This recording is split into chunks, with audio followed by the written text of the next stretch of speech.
अस्सलाम वालेकुम, आप देख रहे हैं सेठी से सवाल। मैं हूं सैयद आज शनाज, मेरे साथ मौजूद हैं नजम सेठी साहब। अस्सलाम वालेकुम। सिर साहब, ऐसे में जब दुनिया में तीसरी आलमी जंग की दस्तक है और बादल मंडला रहे हैं, तो जो बड़ी पावर्स हैं उनकी नकलो हरकत को कीनली देखा जा रहा है। स्पेशली रशिया और चाइना जिस तरह आपस में राब्ता इस्टेब्लिश कर रहे हैं और जो बयानात दे रहे हैं, इसराइली हमले की मजम्मत कर रहे हैं, वो अपनी जगह पर अहम।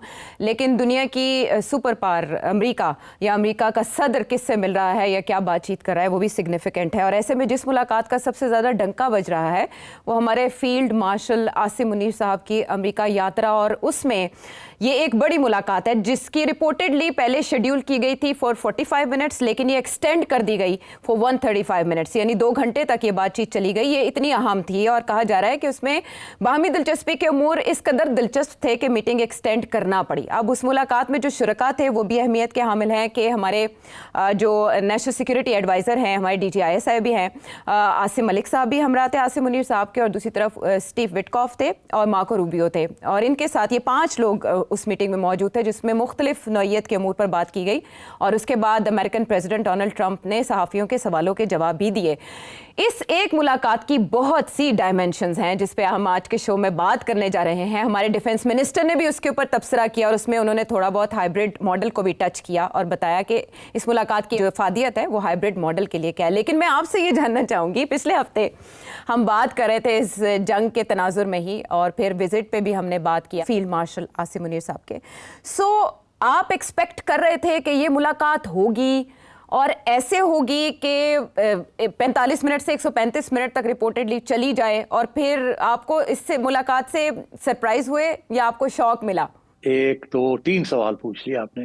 एक ये कि मैं सरप्राइज था कि नहीं, दूसरा ये कि मेन्यू क्या था।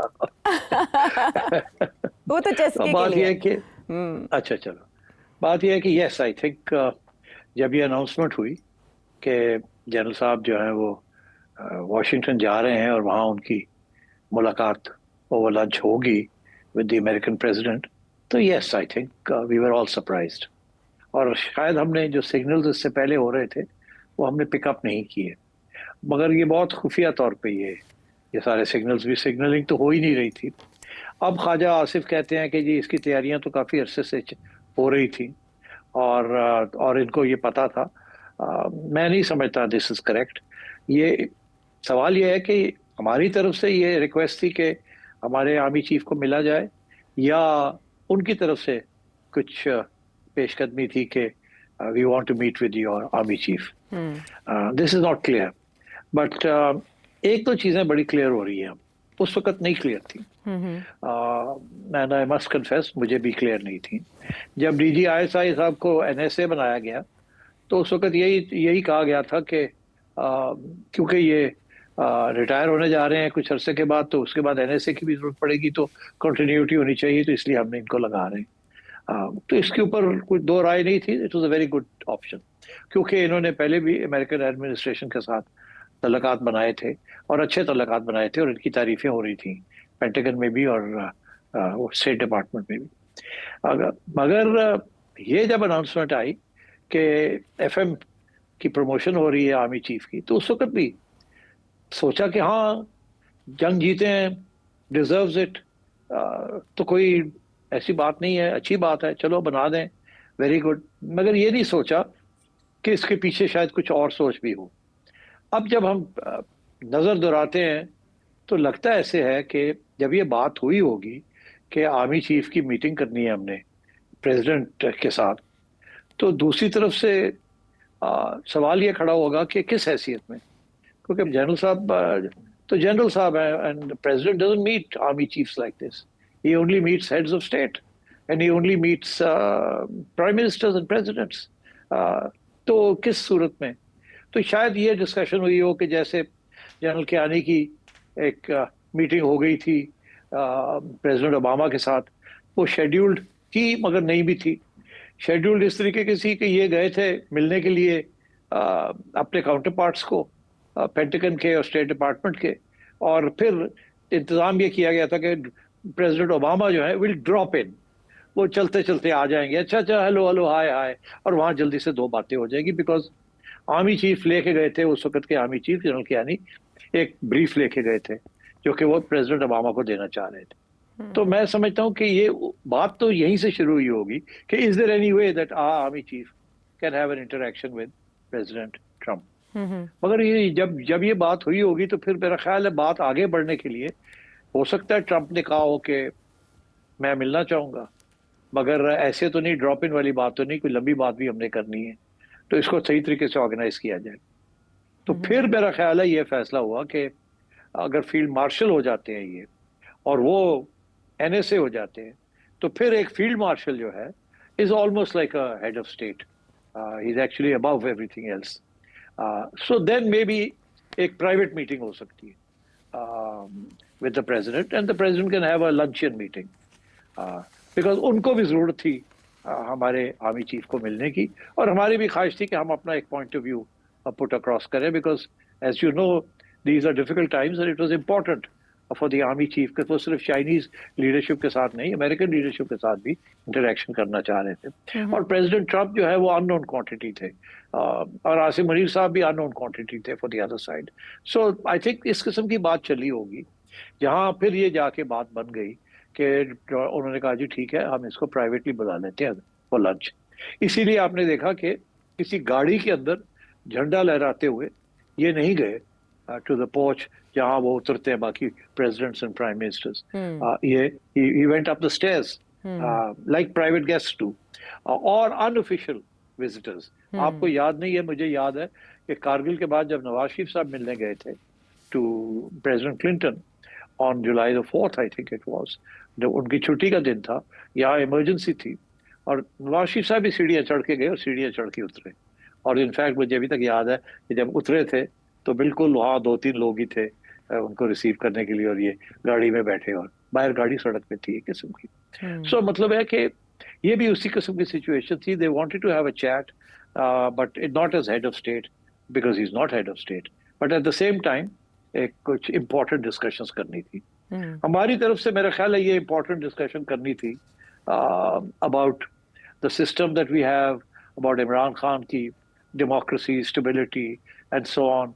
एंड उनकी तरफ से भी मेरा ख्याल है कुछ रिक्वायरमेंट्स थी, स्पेशली ये इंडिया पाकिस्तान वाली बात, क्योंकि जनरल साहब की तारीफ डोनाल्ड ट्रंप ने की थी कि he is a good strong leader, उन्होंने मेरी बात मानी, सीज फायर किया and so on and so fourth. तो मेरा ख्याल है, मगर उनकी तरफ से मेरा ख्याल है और भी इम्पोर्टेंट डेवलप बात करनी थी, and I think we can discuss that as we go forward कि वहाँ फिर क्या बातें हुई। इसीलिए जब आपने शुरू में तस्वीरें देखी तो उसमें मोहसिन नकवी साहब भी नजर आ रहे थे आपको, इंटीरियर मिनिस्टर, और बट बाद में जो खबरें आई हैं वो यही हैं कि लंच के ऊपर ये 5 लोग थे, 2 हमारी तरफ से FM साहब और DGISI / NSA साहब, और उनकी तरफ से तीन थे, I think the president Trump and their NSA secretary and the other gentleman ji, Steve Witkoff ji, for middle eastern affairs के लिए रिप्रेजेंटेटिव। जी जी, तो ये बड़ा इंपॉर्टेंट है स्टीव विटकॉफ का होना वहाँ Middle East. My sense is as we go forward we can ask me, we will discuss कि ये हुआ क्या। लेकिन उससे पहले it was quite planned, and as they went along the planning took place. So that is how this came about. अच्छा, इसमें बहुत से पहलू, सवाल बहुत से उठते हैं, यानी आप कह रहे हैं कि इसकी महीनों से तैयारी थी, इस मुलाकात का पहले से तैयारी की जा रही थी, उस वक्त तो इतना इंटेंसिफाइड नहीं था यह ईरान इजराइल क्लैश भी। तो मैं सबसे पहले आपसे ये जानना चाहूँगी कि ये मुलाकात किसकी ख्वाहिश पे, आपके ख्याल में किसने फैसिलिटेट की होगी, इंतज़ाम और एहतमाम किसने करवाया, क्योंकि कहा जा रहा है कि गैर रिवायती ज़राए इस्तेमाल किए गए। जी आयशा, मैंने अभी आपको बताया ना कि हमारी तरफ से ये होगी पे इनिशिएटिव कि जी जैसे कियानी साहब के साथ एक मुलाकात हो गई थी उस वक्त के प्रेसिडेंट ओबामा की। अच्छा, मगर फिर वहां से मैंने अभी आपको एक्सप्लेन किया कि how it went on and blossomed into this final meeting. असल में मैं चाह रही थी इन अफवाहों पे आपका तबसरा कि ये मुलाकात सऊदी प्रिंस मोहम्मद बिन सलमान की मुआवनत से करवाई गई है, उन्होंने कोई किरदार अदा किया, असल में ये बातचीत चल रही है। देखिए, we don't know that, but बात ये है कि MBS has always played a very important role, इसमें कोई शक ही नहीं है, एंड ये बिल्कुल पॉसिबल है। आई डोंट नो कि MBS ने भी कहा हो कि मिल लें, हमें कहा हो कि मैं करता हूँ, जैसे मैंने आपसे कहा कि इन्होंने इनिशिएटिव लिया था कि हमारी भी मुलाकात होनी चाहिए, तो उस सिलसिले में जरूर MBS को इन्होंने टच किया होगा। और भी हो सकता है इन्होंने 2-2, 3-3 चैनल चलाए हों इनकी दूसरी चैनल भी तो है ना, वो चैनल जो क्रिप्टो करेंसी के साथ जिसका ताल्लुक है, और बिलाल साहब जो है उनकी भी एक चैनल है ना, और वो भी तो ट्रम्प के साहिबजादे के साथ इन राब्ते में है। फिर ये तब बिजनेसमैन जो आते गए हैं हर लेवल पे, मेरा ख्याल है इन्होंने इनिशिएटिव लिया है because they thought it was important. और ट्रम्प ने उस वक्त रिस्पॉन्ड किया है जबकि ट्रम्प की बात और इन्होंने सीज फायर जब हुई है तो उस वक्त ट्रम्प ने दो बातें कही। एक तो शुक्रिया अदा किया कि जी मेरी बात मान ली, दूसरा क्लेम किया कि मेरी वजह से ये हुआ है। अब आप देखिए बड़ी इंटरेस्टिंग बात यह है कि हमारी तरफ से हमने ये ट्रम्प का शुक्रिया अदा कर दिया, उस वक्त भी किया था कि thank you for this initiative cease fire, मगर इंडिया ने नहीं किया जी। ट्रम्प कहता रह गया, अभी तक कह रहा है कि मैंने करवाया है, और वो नरेंद्र मोदी कहते हैं आपने क्या कराया, हमारे तो डीजीएमओ ने आपस में बैठ के बात। तो ये फर्क है कि हमारी तरफ से there was always an attempt कि हम जरा ट्रम्प के साथ राब्ते में रहे, और बाय द वे हम कामयाब रहे हैं। जो भी हमने किया है, इधर से भी आए, इधर से भी आए, ऊपर से भी आए, नीचे से भी आए, मल्टीपल फैसेटेड। आपको याद होगा मैंने प्रोग्राम के अंदर आपको बताया था कितनी हमारी लॉबिंग कंपनीज जो हैं दे वर ऑपरेटिंग।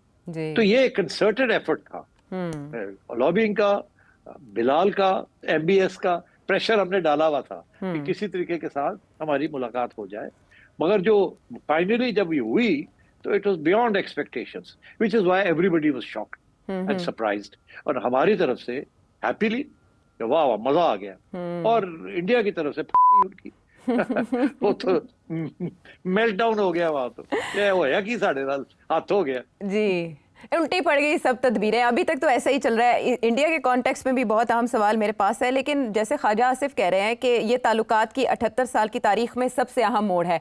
इससे पहले वाले मोड़ जब सेठी साहब हमें याद आते हैं तो हम घबरा जाते हैं। मैं असल में आपसे ये जानना चाह रही थी कि उसके बाद जो डोनाल्ड ट्रंप ने मीडिया से गुफ्तगू की और सवालों के जवाब दिए, उनमें उनकी बॉडी लैंग्वेज आपको कैसी लगी? उन्होंने ताउन मांगा होगा पाकिस्तान से या मशवरा मांगा होगा, एक्सपर्टीज़ मांगी होंगी? क्योंकि आसिम मुनीर साहब फील्ड मार्शल के ओहदे तक एलिवेट हुए उस जंग के बाद जो चाइना के ताउन से जीती गई फ़ज़ा में। अब कहा जा रहा है कि इसमें चाइना डिस्कस हुआ होगा, काउंटर टेररिज्म डिस्कस हुआ होगा, क्रिटिकल मिनरल्स डिस्कस हुए होंगे, और इसके अलावा कश्मीर पे भी शायद बात हुई हो। तो मैं आपसे जानना चाहूँगी कि वो 45 मिनट से लेकर 135 मिनट तक चलने वाली मुलाकात में क्या क्या चीज़ें ज़ेर बहस आई होंगी, और पाकिस्तान क्या एक्सपेक्ट कर रहा होगा अमेरिका से, और अमेरिका ने क्या मांगा होगा? देखिए हमारी तरफ से तो ऑब्वियस है ना कि हमने क्या कहा होगा। हमने कहा होगा कि देखिए ये हम टेररिज्म से बिल्कुल सपोर्ट नहीं करते, टेररिज्म को, ये इंडिया हमारे साथ ज्यादती कर रहा है, इनको समझाएं we are not in the business of terrorism. हमने बंद कर दी है FATF वगैरह। Kashmir is an outstanding issue, अगर आप हमारी हेल्प कर सकते हैं wonderful, it's a perfect way to get the Nobel prize. थोड़ी सी ये भी दाद भी दे दी होगी कि करो कुछ करो, ब्राइब किस्म की नोबेल प्राइज। मगर मुख्तलिफ छोटी मुलाकात है ना, ये कोई लंबी तो नहीं है 4 दिन की, तो you have to raise the points and move on. तो कश्मीर की बात भी हमारी तरफ से हुई होगी, and on the question of terrorism हमने नहीं किया। डोनाल्ड ट्रम्प ने ज्यादातर ऐसे नॉट किया होगा, मैं सुन रहा हूँ आप क्या कह रहे हैं। उसके बाद कश्मीर की बात की होगी, यस मैं सुन रहा हूँ आप क्या कह रहे हैं। कोई उसने कमिटमेंट नहीं की होगी कि मैं ये करूंगा, मैं वो करूंगा, मगर सुन ली होगी हाँ हाँ, इंडिकेटिंग कि I understand what you are saying and I will see what I can do, but not in so many words. मैं तो चाहता हूँ, but you know it's a difficult question, so we'll see as it goes. ऐसे diplomacy में बात होती है, कोई कमिटमेंट नहीं होती, बट यू इंडिकेट लाइंस। इसी तरीके के साथ वो रेयर मिनरल्स की बात हमने की होगी कि वी आर रेडी, आप आए अमेरिकन, ये तो नहीं कि आप आए अमेरिकन फॉरेन इन्वेस्टर्स को भेजें, वी आर रेडी। हमने तो कानून भी बना लिए टू फैसिलिटेट ऑल दिस, तो प्लीज आप आए। क्रिप्टो करेंसी की भी बात कर दी होगी, हमने तो पहला कदम भी उठा लिया, अभी तो किसी और ने नहीं किया, हमने तो कर लिया। वी आर ऑल, हम तो चाहते हैं ये हो, ये तो नहीं कहना ना कि आपके बंदे आए या आपका भी कोई जाती इंटरेस्ट हो। इसी तरीके के साथ आपने जो जिक्र किया जो कि जी हमारा कोई इंडिया के साथ अगर आप कुछ कर सकते हैं तो करें, वीड बी हैप्पी, और इंडिया को रिस्ट्रेन करें, क्योंकि इंडिया ने जो नई डॉक्ट्रिन बनाई है, ये सारी बातें जो है ना, ये 10-5 मिनट के अंदर, 10 मिनट के अंदर या 10-15 मिनट के अंदर, ये हमारी तरफ से ये बातें सारी 1 2 3 4 5 6 ये बातें हो जाती हैं, ठीक। और ये कि हमारा सिस्टम अब स्टेबल हो गया है, हम आइन के मुताबिक सब कुछ है, हमारी जुडिशरी साथ है, कॉन्स्टिट्यूशन तकड़ी है, पार्लियामेंट चल रही है, and we are in charge and we are fine, stable, Pakistan stable है। इसीलिए तो IMF भी आ गई है, वर्ल्ड बैंक भी आ गया, and thank you for your support and so on. और ये जो सारा, ये सारी बातें आपने कर दी होंगी to give a rosy picture and also to welcome initiatives by Trump. अब ट्रम्प ने क्या कहा वो, ट्रम्प का क्या इंटरेस्ट इस वक्त, क्या इंटरेस्ट था? एक तो ये था कि अभी उनके लिए इंडिया प्रॉब्लम बना हुआ है, क्योंकि उन्होंने कोशिश एक और चालाकी की थी अभी, जो मैंने सुना है कि उन्होंने नरेंद्र मोदी को भी इनवाइट कर लिया था जी, कि आप आ जाए। ये नहीं, लंच पे नहीं इनवाइट किया, मगर उनकी शायद कोशिश ये थी कि अगर नरेंद्र मोदी भी व्हाइट हाउस का चक्कर लगा ले तो एक्सीडेंटली पकड़ के, हाथ पकड़ के ना, तो ये ले जाएंगे और बैठा देंगे और कहेंगे लो देखो मैंने बैठा दिया सबको इकट्ठा, जी, और एक और ड्रामा कर देंगे। तो मेरा ख्याल है इंडियंस को पता था कि इसके सब ड्रामा शायद कर दे, और इसीलिए फिर नरेंद्र मोदी ने नहीं गए। मगर इससे भी ज्यादा अहमियत ये थी कि नरेंद्र मोदी ने तो बड़ा ओपनली अब कह दिया कि भाई साहब, आप ये कहते फिरते हैं आपने सीजफायर कराया, आपने नहीं कराया। आप ये कहते फिर, हमने खुद किया है, हमने डायरेक्ट बात करके पाकिस्तान के साथ दोनों ने मिलकर ये किया, आपका कोई रोल नहीं है। फिर उन्होंने ये भी कह दिया कि जी आप कहते फिरते हैं कि ट्रेड के ऊपर तो बात ही कोई नहीं हुई, आपने कुछ कहा था, मैंने तो आगे से कहा ही कुछ नहीं जी। तो उन्होंने तो इसके जो 3 सेंट्रल प्लैंक्स थे कि कश्मीर की बात, केड़ी कश्मीर की गल, ट्रेड कोई ट्रेड तुसी गल कीती, असी तो गल ही नहीं कीती, एंड थर्ड ये सीजफायर आप कैसे कहते हैं आपने करवाई है। ठीक है, आपकी और हमारी एक दफा बात हुई है और हमारे जयशंकर साहब की भी बात हुई है, मगर मतलब है कि this was actually between Pakistan and India. वो तो अमेरिका को किसी किस्म की क्रेडिट नहीं देना चाहते जी। और बड़ी इंटरेस्टिंग बात ये है आयशा कि उन्होंने ये वक्त लगाया है ये बयान देने में, अभी तक नहीं दिया था। ट्रम्प हर रोज कहता था, 8 दफा 9 दफा उसने ये कहा है। ये इधर से रिपब्लिक टीवी तो लगा हुआ था, मगर नरेंद्र मोदी और गवर्नमेंट की तरफ से कुछ नहीं हो रहा था, चुप थे वो, नहीं आ रहा। अब मेरा ख्याल है उन्होंने सोचा कि अब कि बोलना चाहिए कि इन्होंने तो आसिम मुनीर को खाने पे बुला लिया और हम बैठे हुए यहाँ, और हमारी यहाँ घर के अंदर ठीक ठाक लिटरॉल हो रहे हैं जी। लोग कह रहे हो तुसी कीता की आप तो फारग हो गए, ट्रम्प ने तो आपको काचू मार दिए, आप तो कुछ और कह रहे थे तो वो तो कुछ और कह रहा है और आप तो आउट हो गए। तो अब नरेंद्र मोदी ने अपने सियासी करियर को बचाने के लिए is had to take this line, तो उसने तो इसीलिए वो गया भी नहीं। और ट्रम्प की ये कोशिश थी कि अभी भी आ जाए तो मैं कोई खड़ा होकर जल्दी से तस्वीरें खिंचवा लूं, मैं दोनों के हाथ पकड़े हुए हैं और देखो जी मैं ले आया हूँ इन दोनों को, एक और दफा के नोबेल। तो ये ड्रामे वो करता है, बट नहीं कामयाब हुआ।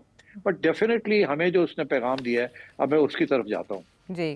आई थिंक उसने आपको बताया है कि हम नहीं इजाजत दे सकते to make a nuclear program, और we are too far committed, और हम जंग नहीं चाहते ईरान में, मगर ईरान अगर हमारे टारगेट्स को अटैक करेगा तो फिर हम वी विल अटैक, हम डायरेक्टली इन्वॉल्व हो जाए। हम आपको ये बता रहे हैं अच्छा कि, और वही बात जो पब्लिक में वो कहता है मैंने अभी फैसला नहीं किया, मगर सारे हथियार और जहाज और सब कुछ भेज दिया वहां लड़ाई करने के लिए, जंग करने के लिए जी। और अभी सिर्फ ये इतनी बात पे रुका हुआ है कि कह रहा है कि हम करेंगे उनके attack on the nuclear program को हम नहीं रखेंगे, मगर अगर उसके बाद ईरान ने हमें अटैक किया हमारे बेसिस को या हमारे 7-8 मुल्कों के अंदर जो हमारे एसेट्स हैं, तो फिर we will get directly involve.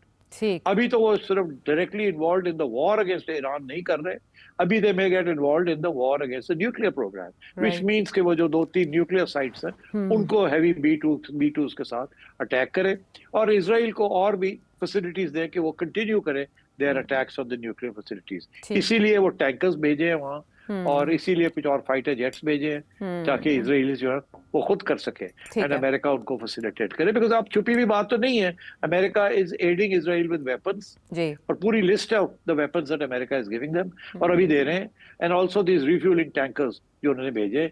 तो इसका यही मतलब है कि basically first stage the Israelis will use them to knock out, and अगर ईरान ने अटैक किया on any American interest and assets, कोई भी एक आध मिसाइल भी चली गई, Donald Trump will use that excuse to go move it directly, and that is the threat.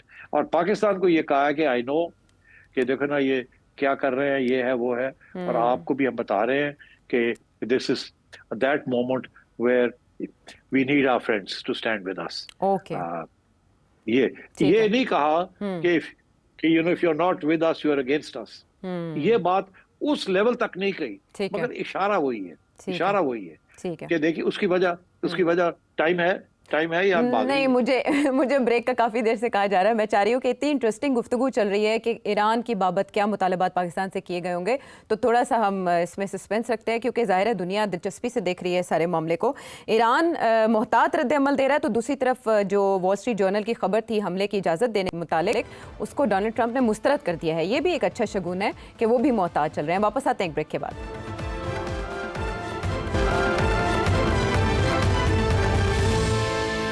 Welcome back. सेठ साहब, आप बता रहे थे कि ईरान से मुतालिक पाकिस्तान से क्या कहा गया होगा, और बहुत इंपॉर्टेंट कोई इसका पहलू आप बताने वाले थे। तो सबकी निगाहें इसलिए भी हैं कि ईरान से मुतालिक अमेरिका क्या चाह सकता है पाकिस्तान से? नहीं, मेरा ख्याल है, देखिए आपने एक बात देखी कि हमारी पार्लियामेंट के अंदर भी और पार्लियामेंट के बाहर भी काफी स्ट्रॉन्ग आवाजें आई हैं अगेंस्ट इजराइल।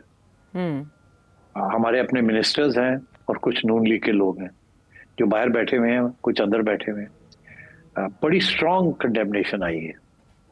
मेरा ख्याल है ये नोट की जा रही होगी, बिकॉज और नोट इजराइल करता है और फिर आगे पास ऑन करता है कि ये ना हो कि ये जो आवाज़ें स्ट्रॉन्ग आ रही हैं ये कोई और प्रॉब्लम ना क्रिएट कर दे for America. And so therefore I think इस किस्म की भी हिदायत दी होगी इन अ वेरी इनडायरेक्ट वे कि इस वक्त हम जो करने जा रहे हैं उसकी ये जस्टिफिकेशंस हैं और हम आपको बता रहे हैं we taking you into confidence and we expect that क्योंकि जो हम करने जा रहे हैं वो सही है, तो वी एक्सपेक्ट कि आपकी तरफ से कोई नेगेटिव चीज़ नहीं आएगी, नंबर वन। नंबर टू, हम तवक्को ज़्यादा नहीं करते कि हम आपसे कुछ इमदाद चाहते हैं, but we don't want any interference verbal और otherwise, because then we'll see हमारे दोस्त कौन है और कौन नहीं है। अभी हमने फैसला नहीं किया, मगर अगर हम करते हैं तो वी एक्सपेक्ट कि हमारे दोस्त हमारे साथ खड़े होंगे। इस किस्म की बात की होगी to give a clear indication to the to general sitting there कि ज़रा ये जो आपके पार्लियामेंटेरियंस हैं, जो पॉलिटिशियंस हैं, इनको ज़रा रोकें। Not in so many words but इशारा यही होगा, क्योंकि मैंने खुद देखा है कि 2-3 बड़े स्ट्रॉन्ग स्टेटमेंट्स आए हैं। ख्वाजा आसिफ का रिकॉर्ड पे है सेठी साहब, और वो रजा पहलवी को निशाना बना रहे हैं जो वहाँ रजीम चेंज के मौजू उम्मीदवार तस्वुर किए जा रहे हैं।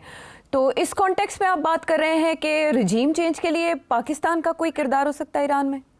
देखिए, ये तो उसने नहीं कहा होगा कि हम रजीम चेंज के लिए जा रहे हैं, मगर सबको पता है कि दैट इज़ द ऑब्जेक्टिव, कि रजीम चेंज इज़ द ऑब्जेक्टिव।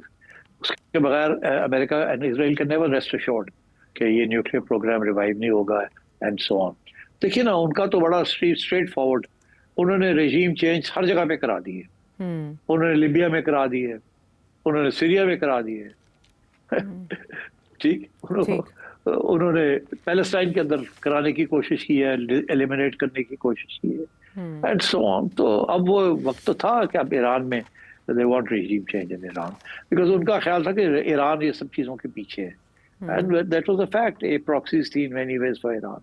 तो इसलिए Iran was the ultimate target, and I think अभी वो सबको क्योंकि उनके बड़े असासे हैं मिडिल ईस्ट के अंदर, और अगर ईरान ने उन असासों को अटैक किया तो फिर और भी मसला बन जाएगा, बिकॉज वो सारे असासे जो है इनके मुस्लिम ममालिक में हैं, तो फिर पाकिस्तान के लिए बड़ा प्रॉब्लम बन जाएगा अगर सऊदी अरेबिया या यूएई या कुवैत या बहरीन या कतर इन चीज़ों के ऊपर ईरान ने अटैक कर दिया, बिकॉज अमेरिकन एसेट्स हैं वहाँ।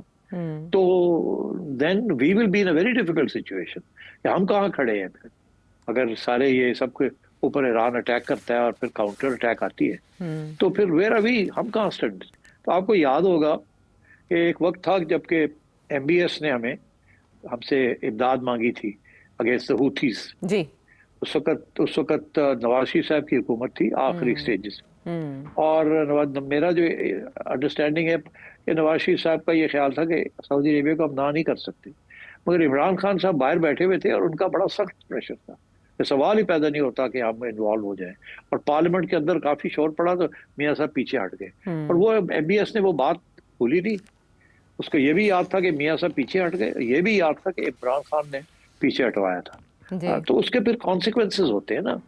और ये भी मैं आपको कह दूं कि नून लीग के जाती तौर पे जो शरीफ फैमिली के जो तल्लुकात थे पहली सऊदी रेजीम के साथ, उसके सब तल्लुकात नहीं है इनके एमबीएस के साथ। वो पहले जो तल्लुकात थे with the earlier regime, earlier ruling family, वो उस किस्म के नहीं है इधर।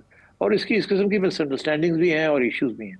बहरहाल एनीवे, सो मैं ये कह रहा हूँ आपसे कि इस किस्म की बातें हुई होंगी वहाँ, क्लियर इंडिकेशंस दी गई होंगी ट्रम्प साइड। अब हमने क्या कहा, मैं नहीं समझता कि हम कोई ऐसी बात कर सकते थे जिसके साथ जो वो कह रहा था उसको हम डिनाई करते।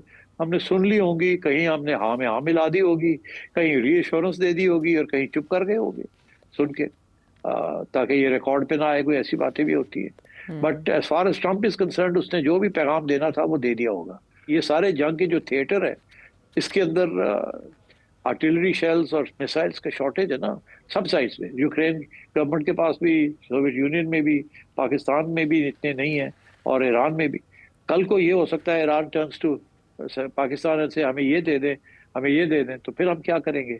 हम देंगे या नहीं देंगे? देते हैं तो अमेरिका जो है उसको पता चल जाएगा आपने दिया है, तो फिर आसमान गिरने की इम्कान होगा आपके ऊपर। और अगर आप नहीं देते तो फिर ईरान इसको कभी नहीं भूलेगा। तो ये इस किस्म के प्रॉब्लम्स आगे आने वाले हैं। You will be put in a difficult situation one way और द अदर। तो अब क्या है कि आप इसराइल के खिलाफ तो बहुत बातें कर सकते हैं, मगर जब अमेरिका कोई एक्शन लेगा तो फिर आप क्या करेंगे? आप वही करेंगे जो कि यूनाइटेड नेशंस में जो छोटी मोटी आप बात कर सकते हैं अलॉन्ग विद द अदर्स, वो करेंगे, बस इससे ज्यादा आप नहीं कर सके। ये जो मीटिंग है, ये मीटिंग मैं समझता हूँ this meeting will tilt the balance in the favor of President Trump, not in favor of Pakistan. मगर वो बात की बात है, अब देखना ये है कि हम इसको हैंडल कैसे करते हैं शॉर्ट टर्म में और लॉन्ग टर्म में।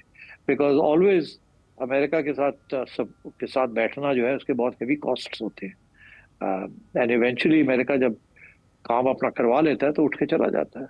ये एक दफ़ा नहीं, 3 दफ़ा आपके साथ हो चुका है। So now we are in this difficult situation. मगर अच्छी बात है कि एक मुलाकात हो गई है, कुछ क्लियर हो गई है बातें एंड सो ऑन। और so I think that's way we are right now. ठीक है, और इसके और भी बहुत सी डायमेंशंस हैं, लेकिन क्या कोई खुफिया डायमेंशन भी है इस मुलाकात की जो अभी तक बताई नहीं जा रही या छुपाई जा रही है? इस पर बात करेंगे सेठी साहब से एक ब्रेक के बाद।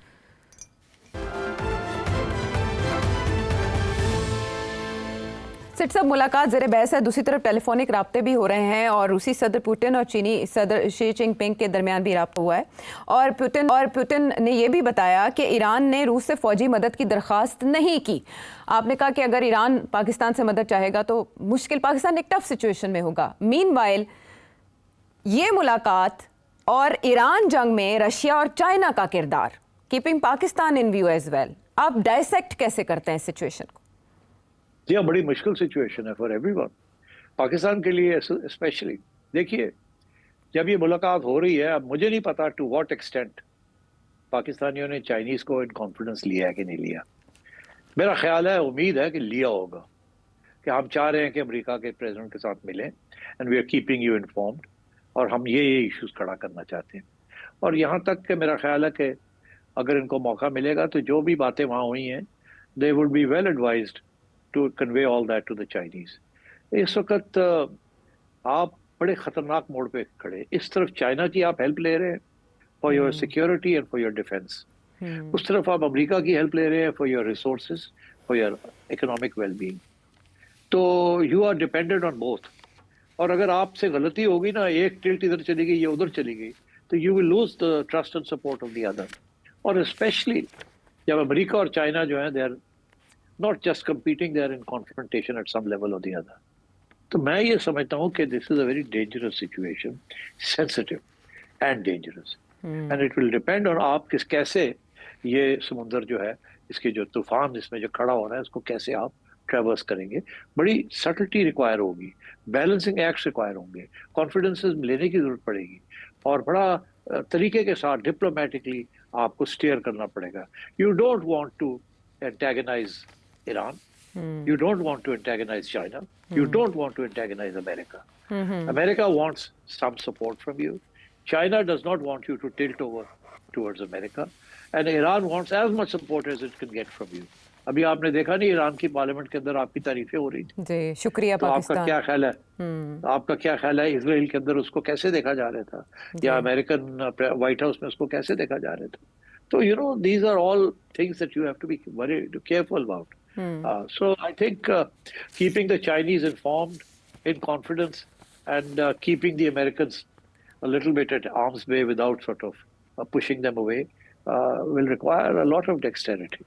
अच्छा, इतनी कॉम्प्लेक्स सिचुएशन का तो जो मंतकी हल वो यही दिखाई देता है कि किसी तरह से जंगबंदी हो जाए। सिट साहब, तबसरे ये भी आ रहे हैं कि डोनाल्ड ट्रंप पूरा इरादा रखते थे कि वो इसराइल का साथ देंगे और जंग में कूद जाएंगे, लेकिन इस मुलाकात ने थोड़ा डाइवर्ट किया या उन्हें सोचने पे मजबूर किया, जिसके बाद उन्होंने वॉल स्ट्रीट जर्नल की इस खबर की भी तरदीद कर दी। डू यू थिंक कि ऐसा हुआ होगा, ऐसा कोई मशवरा दिया गया होगा या ऐसी कोई बात की गई होगी? मीनवाइल जो फ्रांस का, बरतानिया का इस सिलसिले में किरदार है, जर्मनी का इस सिलसिले में किरदार है, आप उसको कैसे देख रहे हैं? किस तरह से बादल डिफ्यूज़ हो सकते हैं सिचुएशन के कि जंगबंदी की तरफ बात जाए? एक दो दिन में आप समझते हैं कि कोई फैसला कौन पेशरफ्त होगी? देखिए, ईरान का कहना है कि अगर वो मीटिंग हो जाती ट्रंप के साथ तो शायद वो अग्री कर जाते हैं ना फॉर्मूला दैट सेटिस्फाइड बोथ, मगर वो मीटिंग नहीं हुई। उसके बाद इजराइल ने सबटाज कर दिया उसको एक दिन पहले। और डोनाल्ड ट्रंप को पता था, उससे सपोर्ट किया। अभी भी सिचुएशन उसी किस्म की है। डोनाल्ड ट्रंप सपोर्ट कर रहा है इजराइल को, पुश कर रहा है राइट टिल द एंड कि हम आ रहे हैं, फिर भी नहीं, अभी आया नहीं मगर कह रहा है हम आ रहे हैं। उधर से कह रहा है यूरोपियंस को, और मेरा ख्याल है पाकिस्तान को भी कहा होगा कि आप उनको समझाएं, टाइम अभी भी थोड़ा सा रह गया है कि जो हम कहते हैं वो कंसीड कर दें, नहीं तो फिर we will go for war. और इसीलिए यूरोपियंस भी डेस्परेट हो गए, वो भी नहीं चाहते, नोबडी वांट्स वॉर। ट्रंप की अपनी कंस्टिट्यूंसी जो है मेक अमेरिका ग्रेट अगेन वाली, वो भी नहीं चाहती वॉर हो। ट्रंप खुद नहीं चाहता, मगर eight the same time Trump जो है वो चाहता है जो कुछ भी हो वो ऐसे लगे कि ट्रंप की कामयाबी है, ट्रंप की सक्सेस है, नॉट इजराइल सक्सेस और ईरानियन सक्सेस। तो इस कश्मकश में डिप्लोमेसी भी एक तरफ चल रही है, वॉर भी चल रहा है, और फर्दर अमेरिकन इंटरवेंशन की भी बात हो रही है। वो लेके आ रहा है राइट टू द ब्रेक। अब ये जो सारे जहाज भेज दिए हैं और ऑयल टैंकर्स भेज दिए, जाहिर है कि अगर ये ना भेजता तो शायद इतनी बड़ी थ्रेट ना होती। वो भेज दिए उसने, they are on standby. किसी वक्त वो बटन दबाएगा और द B2s और द बंकर बस्टर्स या उससे पहले एक और राउंड इजरायली से करवा दे to put more pressure on Iran and so on. रहबर आला को टारगेट कर सकते हैं प्रेशर बढ़ाने के लिए सिटी साहब? यस, बिल्कुल कर सकता है। तो अब मेरा ख्याल है ये भी हो सकता है कि पाकिस्तान को भी कहा हो कि use your good efforts to persuade the Iranians कि हमारे साथ पंगा ना ले, जो हम कहते हैं बात मान जाए, नहीं तो फिर I will have to come into the war. तो ये बातें चलती रहती है। अब क्या Pakistan will end up playing role? I don't think it can. देखिए, टर्की जैसा मुल्क भी कांट प्ले अ रोल। वो भी अपना सोच रहे हैं कि हमारे साथ क्या होगा। वो कहते हैं कि शायद हम उनकी बारी आएगी, पहले ईरान, फिर उनकी बारी आ जाएगी, फिर पाकिस्तान की बारी आ जाएगी। लोग तो वहां तक पहुंच गए। अगर अभी ईरान के अंदर क्या होने जा रहा है, that's a very major development. अगर वो ये रिजीम चेंज से कम नहीं सेटल करते तो then my sense is that this war will continue and you will see American assistance to various opposition groups and also to secessionists, because secession के तो Kurd भी हैं, बलोच भी हैं, और लेफ्टिस्ट भी हैं, और छोटे मोटे एनक्लेव्स के अंदर भी आज़ादी की तंजीमें हैं वहाँ। तो अगर ईरान को उन्होंने फैसला ये किया कि रजीम चेंज भी करनी है और फिर पार्टीशन भी करना है ताकि ये खत्म ही हो जाए इतना बड़ा ईरान का जो इशू है, और इसको घेर लिया जाए विद अदर स्टेट्स, तो उससे तो आपको बलोचिस्तान भी है, ईरानियन बलोचिस्तान, सिस्तान वाली बात भी है, फिर कुर्दों का इशू है, और टर्की पागल हो जाएगा, इधर पाकिस्तान पागल हो जाएगा। मतलब है कि these are all threats that are facing Iran. And अगर ईरान स्प्लिंटर होता है तो फिर ये Turkey and Pakistan can not remain unaffected. और फिर ये कि अगर यहाँ आके रजा पहलवी जैसा बंदा एक अमेरिकन रिजीम यहाँ आ जाती है तो then I am afraid things can get very rough for the neighbourhood. It can become a staging point for many things, जैसे शाह ऑफ ईरान के ज़माने में था। जी ठीक है। वो आपने समोदी आखिरी कमेंट में सिचुएशन को आलमी सतह पर जो खलबली मची है उसके तनाजुर में president of the United states और फील्ड मार्शल के दरमियान होने वाली मुलाकात के मुहर्रकात और मुज़मरात क्या हैं, ये तबसरा आपने जाना। सेठी साहब का कोई सवाल आपके जहन में हो? आने वाले शोज़ में इसके और डायमेंशंस पर भी होती रहेगी बात। अगले पर आते हैं।